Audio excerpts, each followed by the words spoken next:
मुझे चिंता नहीं है कि मैं जीवित रहूं या नहीं रहूं, मेरी लंबी उम्र रही है और मैं इस पर मुझे अगर गौरव किसी चीज पर है तो इस पे है कि सारा जीवन मेरा सेवा में गया, केवल इस पे गौरव है और किसी चीज पे नहीं। और जब तक मुझमें सांस है तब तक सेवा ही में जाए, और जब मेरी जान जाएगी तो मैं कह सकती हूँ कि एक एक खून का खतरा जितना मेरा है, वो एक एक खून एक भारत को जीवित करेगा। कभी कभी होता है कि कुछ लोगों को अपनी मौत का अंदाजा पहले से ही हो जाता है। भारत की तीसरी प्रधानमंत्री इंदिरा गांधी के साथ भी ऐसा ही हुआ। भुवनेश्वर में ये भाषण देने के बाद उन्हें ये खबर मिली कि दिल्ली में उनके पोते और पोती की कार का एक्सीडेंट हो गया था। वो अपनी यात्रा बीच में ही छोड़कर दिल्ली लौट आईं। अगले दिन 31 अक्टूबर 1984 को जाने माने लेखक और अभिनेता पीटर उस्तिनोव उनका इंटरव्यू लेने वाले थे। ठीक 9:12 पर इंदिरा गांधी ने अपने निवास और ऑफिस के बीच के विकेट गेट को पार किया। गेट पर तैनात बीएन सिंह को देखकर मुस्कुराईं, लेकिन बीएन ने अपनी रिवॉल्वर निकालकर उन पर फायर करना शुरू कर दिया।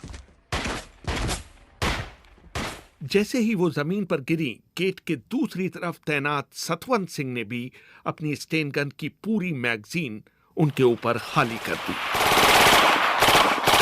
उन दोनों ने 5 महीने पहले भारतीय सेना द्वारा स्वर्ण मंदिर पर किए गए हमले का बदला ले लिया था।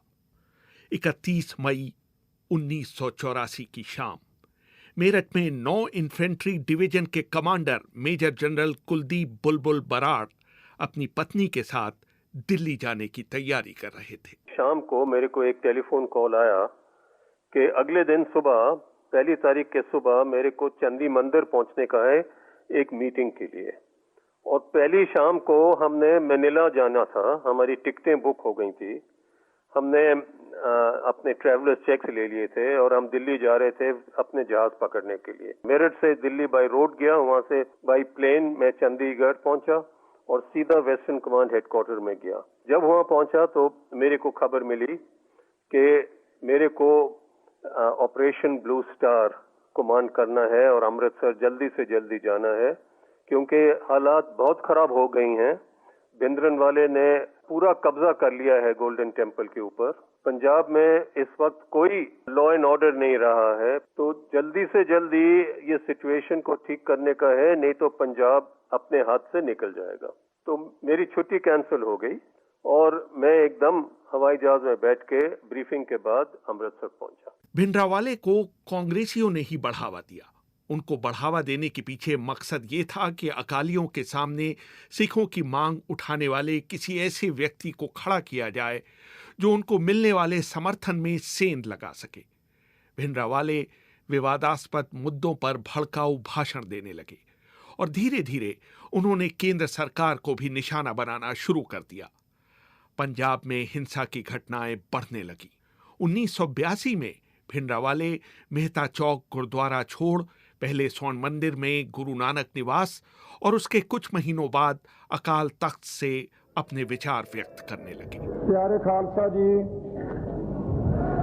आज ਆਪਾਂ ਸ਼ਹੀਦਾਂ ਦੀ ਯਾਦ ਵਿੱਚ ਇੱਥੇ ਇਕੱਤਰ ਹੋਏ ਹਾਂ। ਲਾਲਾ ਜਗਤ ਨਾਰਾਇਣ ਨੇ ਬਹੁਤ ਮੰਦਭਾਸ਼ਾ ਦੇ ਸ਼ਬਦ ਵਰਤੇ, ਇੱਥੋਂ ਤੱਕ ਕਿਹਾ ਕਿ ਇਹ ਦੋਵੇਂ ਸਿੱਖ देश के गद्दार हैं। वरिष्ठ पत्रकार और पहले बीबीसी के लिए काम करने वाले सतीश जेकब को भी कई बार भिंडरावाले से मिलने का मौका मिला। मैं जब भी वहां जाता था, उनके जो संरक्षक होते थे वो दूर से कहते आओ जी बीबीजी आ गए जी बीबी। कभी उन्होंने बीबीसी नहीं कहा, बीबीजी आ गए जी बीबीजी। तो जाओ जी तुसी अंदर जाओ, संत जी आपका इंतजार कर रहे हैं। तो मेरे से बड़े आराम से मिलते थे। जब मैंने उनको पहली बार मार्कटली से मिलाया तो ये मैं कभी नहीं भूलूंगा कि मार्कटली से जब मिलाया तो मार्कटली से उन्होंने कहा कि तुम्हारा क्या धर्म है? तो उन्होंने बोला कि मैं क्रिश्चियन हूँ।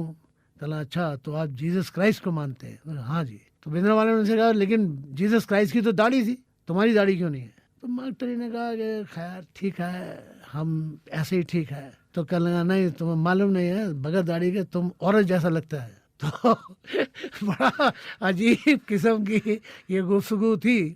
खैर मार्क टली तो बहुत अच्छे आदमी है, उन्होंने हंस के टाल दी सारी बात को।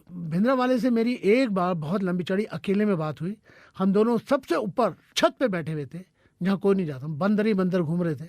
तो मैंने ऐसी बातों बातों में भिंद्रावाले से कहा, मैंने जो कुछ आप कर रहे हैं एक दिन ऐसा होगा कि आपके सामने कोई एक्शन होगा। तो उन्होंने मुझे बड़े सादगी से कहा कि अरे क्या एक्शन होगा, तुम्हें मालूम नहीं है।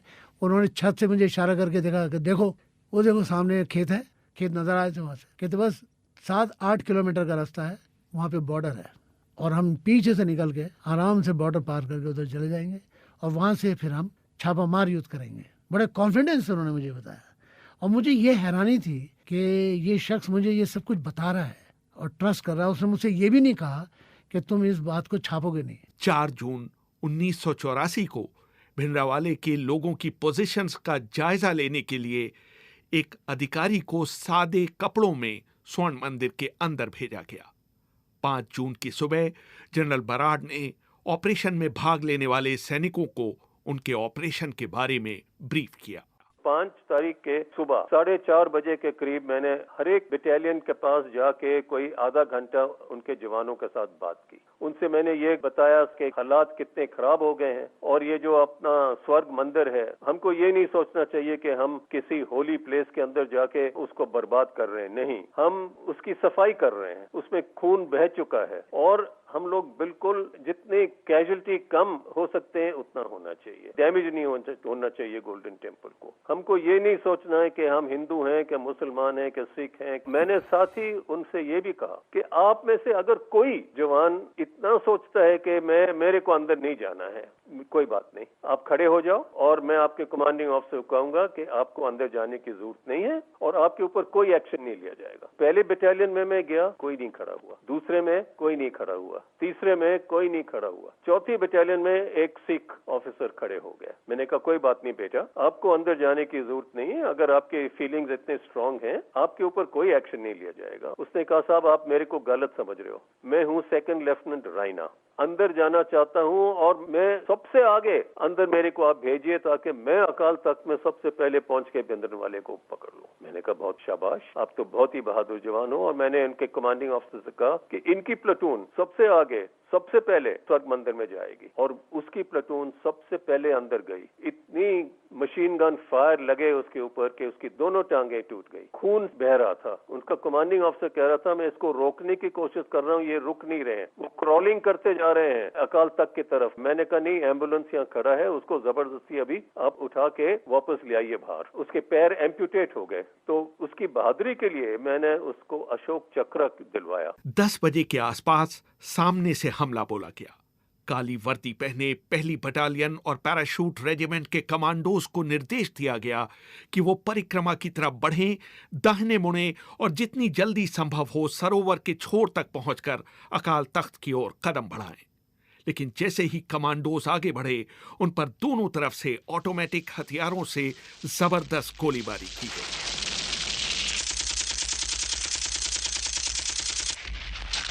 कुछ ही कमांडो इस जवाबी हमले में बच पाए। उनकी मदद करने आए लेफ्टिनेंट कर्नल इसरार रहीम खां के नेतृत्व में 10वीं बटालियन के गार्ड्स ने सीढ़ियों के दोनों ओर मशीन गन ठिकानों को निष्क्रिय किया, लेकिन उनके ऊपर सरोवर के दूसरी तरफ से जबरदस्त गोलीबारी होने लगी। कर्नल इसरार खां ने सरोवर के उस पार भवन पर गोली चलाने की अनुमति मांगी, लेकिन उसे अस्वीकार कर दिया गया। कहने का मतलब ये कि सेना को जिस विरोध का सामना करना पड़ा, उन्होंने उसकी कल्पना भी नहीं की थी। वो तो पहले ही 45 मिनट में पता लग गया था कि इनकी प्लानिंग और इनकी ताकत और इनकी जो वेपन्स हैं, इनकी जो फोर्टिफिकेशंस हैं, इतनी ज्यादा हैं कि ये आसान नहीं होगा काम। क्योंकि हम चाहते थे कि अकाल तख्त की तरफ कमांडो जाएं और हम लोग वो स्टन ग्रेनेड फेंकें अकाल तख्त के अंदर। स्टन ग्रेनेड का जो गैस होता है उससे आदमी मरता नहीं है, उसकी सिर दर्द हो जाती है, उसकी आंखों में पानी आ जाता है और वो ठीक से देख नहीं सकता है, तो उतने में हमारे जवान अंदर चले जाए। लेकिन जब ये ग्रेनेड फेंकते थे तो कोई रास्ता ही नहीं था अंदर जाने का, हर एक खिड़की, हर एक दरवाजा के ऊपर सैंड बैग लगे हुए थे, तो ग्रेनेड दीवारों पे फटक के नीचे परिक्रमा पे आ रहे थे और हमारे जवानों के ऊपर ये स्टन ग्रेनेड आ रहे थे। सिर्फ उत्तरी और पश्चिमी छोर से ही सैनिकों पर फायरिंग नहीं हो रही थी, बल्कि पृथकतावादी जमीन के नीचे मेन होल से निकलकर मशीन गन से फायर कर अंदर ही गायब हो जा रहे थे। जब सैनिकों का बढ़ना रुक गया तो जनरल बराड़ ने आर्मर्ड पर्सनल कैरियर के इस्तेमाल करने का फैसला लिया। लेकिन जैसे ही एपीसी अकाल तख्त की तरफ बढ़ा, उसे चीन में बने रॉकेट लॉन्चर से उड़ा दिया गया। जिस तरह से चारों तरफ से चल रही गोलियों से भारतीय जवान धराशायी हो रहे थे, जनरल बराड़ को मजबूर होकर टैंकों की मांग करनी पड़ी। मैंने जनरल बराड़ से पूछा कि क्या टैंकों का इस्तेमाल पहले से आपकी योजना में था? नहीं, बिल्कुल शुरू में नहीं था। ये तो एकदम बुलाए गए जब देखा कि अकाल तख्त के नजदीक भी नहीं आदमी जा सकता है, सिपाही नहीं जा सकता है, तो हम लोग कैसे पहुंचेंगे अकाल तख्त में, क्योंकि सुबह हो जाएगी और जैसे मैंने कहा आपको, एक दफा सुबह हो गई तो सैकड़ों में लोग आ जाएंगे चारों तरफ से और फौज के घेराव कर देंगे। तो टैंकों का इस्तेमाल सिर्फ इसलिए करना था कि उसकी जो लाइट है, जिनॉन बल्ब है या हेलोजन बल्ब है, वो बहुत पावरफुल बल्ब है और वो लाइट ऑन करे ताकि अकाल तख्त में जो लोग हैं उनकी आंखों में वो लाइट जाए और वो चंद एक सेकंड और मिनट के लिए देख ना पाए और उस टाइम में वो निशान ना ले सके और हमारे लोग नजदीक पहुंच जाए। लेकिन अफसोस ये था कि वो जो बल्ब्स हैं ये 20 सेकंड, 30 सेकंड, ज्यादा से ज्यादा 40 सेकंड रहते हैं, फिर फ्यूज हो जाते हैं। तो फ्यूज हो गया, टैंक को वापस ले गए, दूसरा टैंक ले आए, उसका लाइट ऑन किया, तो ये बेसिकली लाइट का इस्तेमाल के लिए हम टैंक ले गए थे। लेकिन जब कुछ भी सक्सेस नहीं हो रहा था ये लाइट्स के साथ, सुबह जब रोशनी होने लगी और देखा कि अभी अकाल तख्त अभी तक बहुत बुरी तरह लड़ रहा है, तो हुक्म दिया गया कि टैंक के जो सेकेंडरी आर्मामेंट है उसके साथ अकाल तख्त का जो ऊपर वाला हिस्सा है उसके ऊपर फायर किया जाए, ताकि जब वहाँ फायरिंग हो और कुछ ऊपर के पत्थर गिरे नीचे तो शायद लोग डर जाएं वहाँ पे और निकल आए बाहर। इसके बाद तो अकाल तख्त के लक्ष्य को किसी और सैनिक लक्ष्य की तरह ही माना गया। बाद में जब रिटायर्ड जनरल जगजीत सिंह अरोड़ा ने स्वर्ण मंदिर का दौरा किया तो उन्होंने पाया कि भारतीय टैंकों ने अकाल तख्त पर कम से कम 80 गोले बरसाए थे।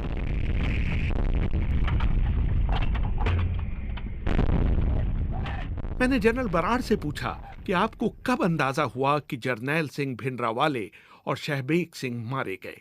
लोग बाहर निकले सफेद झंडी के साथ और एक बहुत जोर से रश आउट हुआ, कोई 30-40 लोग ने दौड़ लगाई वहां से बाहर निकलने के लिए। तो हमने कहा ये कुछ लगता है कि ऐसी बात हो गई है और फिर फायरिंग भी बंद हो गई थी सब। तो फिर हमने अपने जवानों से कहा अभी अंदर जाके तलाशी लो और फिर उनकी मृत्यु का पता लगा। लेकिन अगले दिन कहानियां शुरू हो गई कि वो उस रात को निकल गए थे वहां से और पाकिस्तान पहुंच गए हैं और पाकिस्तान टीवी अनाउंस कर रही थी कि भिंडरावाले हमारे पास है और 30 जून को हम उनको टीवी के ऊपर दिखाएंगे। तो मेरे को HKL भगत जो इंफॉर्मेशन ब्रॉडकास्टिंग मिनिस्टर थे, मिस्टर रस गोत्रा फॉरेन सेक्रेटरी थे, उनके फोन आए कि आप तो बोल रहे हैं कि उनकी मृत्यु हो गई है, लेकिन पाकिस्तान तो बोल रहा है कि वो उनके यहाँ है और निकल गए हैं, एस्केप कर गए हैं। मैंने कहा देखिए जी, उनकी आइडेंटिफिकेशन हो गई है, उनकी बॉडी उनकी फैमिली को दे दी गई है, उनके जो फॉलोअर्स हैं उन्होंने आके उसके पैर छुए हैं।